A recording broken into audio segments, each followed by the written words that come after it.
So, let me introduce you to something I've been working on for a while. The Infinity Door.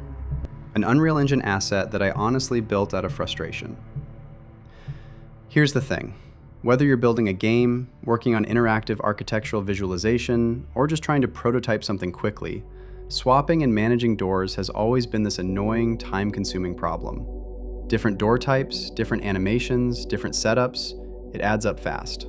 So I decided to actually solve it. And that's exactly what Infinity Door is. We're talking over 250 doors. Single doors, double doors, sliding doors, all in one asset. You can walk up, interact with any of them using the E key, pass through them smoothly, and they all come with proper collision built right in. No janky clipping, no awkward pauses, just clean, realistic door interactions. Now, every single door has its own unique animation. And if you want to customize those animations to fit your specific project, a few clicks. That's it. But here's the part that makes this asset really special. The Runtime UI.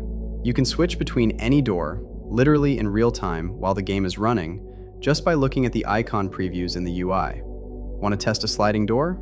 Click it. Prefer a double door? Switch instantly. Press QQ and you're cycling through the entire library on the fly. It is genuinely that smooth. Now let me walk you through how it actually works inside Unreal Engine. Head over to your blueprint section and drop in whichever Infinity Door actor you need.